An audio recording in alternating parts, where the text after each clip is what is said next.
ব্রাহ্মণবাড়িয়ার আখাউড়া আন্তর্জাতিক immigration checkpost পুলিশের ওসি, উপপরিদর্শক ও কনস্টেবলের বিরুদ্ধে ঘুষ, বাণিজ্য ও অনিয়মের অভিযোগ উঠেছে। ঘুষ লেনদেন ও অভিনব কায়দায় অবৈধভাবে যাত্রীদের সীমান্ত পার করিয়ে দেওয়ার বিষয়ে মিলেছে একাধিক প্রমাণ। এই সংক্রান্ত সংবাদ প্রকাশ করায় এরই মধ্যে দৈনিক যুগান্তর ও আরটিভির স্থানীয় 2 সাংবাদিকের বিরুদ্ধে মামলা দায়ের করেছেন অভিযুক্ত ওসি মোহাম্মদ আব্দুস সাত্তার। ব্রাহ্মণবাড়িয়া প্রতিনিধির পাঠানো তথ্য ও চিঠি আরও জানাচ্ছেন আব্দুল হামিদ। দেশের অন্যতম গুরুত্বপূর্ণ সীমান্ত স্টেশন ব্রাহ্মণবাড়িয়ার আখাউড়া আন্তর্জাতিক ইমিগ্রেশন চেকপোস্ট। দীর্ঘদিন যাবৎ ঘুষ নিয়ে যাত্রীদের অবৈধভাবে ভারতে প্রবেশে সাহায্য করছেন চেকপোস্ট পুলিশের ওসি, এসআই, কনস্টেবল চক্র। যাত্রীদের অভিযোগ, মেডিকেল ভিসায় ভারতে যেতে 5,000 থেকে 1 লাখ টাকা পর্যন্ত ঘুষ দাবি করেন তারা। টাকা না দিলে করা হয় নানা হয়রানি। 22 জুলাই কুমিল্লার 2 যাত্রীর কাছে এসআই আব্দুর রহিম 40,000 টাকা দাবি করেন। টাকা না দিলে ভারতীয় ইমিগ্রেশনে তাদের তথ্য পাঠিয়ে আগরতলায় প্রবেশে বাধা দেন এসআই। শেষ পর্যন্ত 5,000 টাকা ঘুষ দিতে বাধ্য হন তারা। পিছনে একটা জায়গা আছে তাদের থাকার জন্য, ওই থাকার রুমে নিয়ে আমাদের সাথে অনেক তর্ক বিতর্ক, আমাদের সবকিছু চেক করছে, করার পরে তারা আবার 20,000 টাকা চেয়েছিল, তখন আমরা দিয়ে তার 5,000 টাকা দিচ্ছি আর কি, যে এটা আপনারা রাখেন শেষ। সম্প্রতি চেকপোস্ট পুলিশের ওসি মোহাম্মদ আব্দুস সাত্তারের ঘুষ লেনদেনের একটি অডিও ফাঁস হয়েছে, যেখানে ঘুষের অর্থ ভাগাভাগি করতে শোনা যায় তাকে।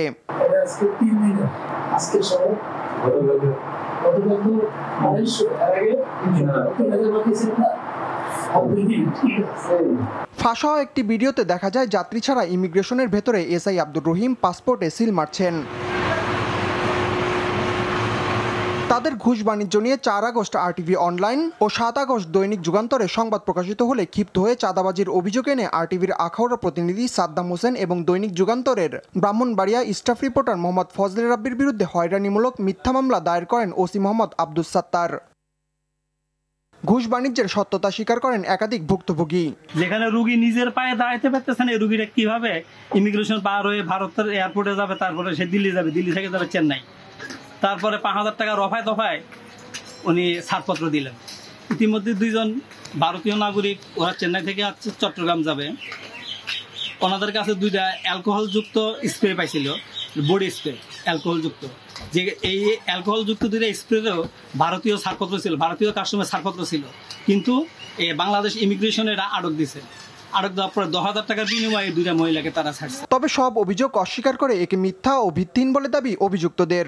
এইগুলা অবান্তর কথাবার্তা হয়। স্যারের সামনে কথা বলি, ভালোই আমার কথা বুঝেন, ব্যাক সাইডে যে পিছনে যাওয়ার কোনো সুযোগ নাই। যদি সেরকম ধরনের কোনো হয়ে থাকে, অবশ্যই আপনারা আমাকে ডকুমেন্টারি আপনার এভিডেন্স দেখান, আমি ইনশাআল্লাহ অবশ্যই ব্যবস্থা নেব তাদের বিরুদ্ধে। স্থানীয়রা বলছেন, ইমিগ্রেশনের মতো আন্তর্জাতিক পয়েন্টে এ ধরনের দুর্নীতি দেশের ভাবমূর্তি নষ্ট করে।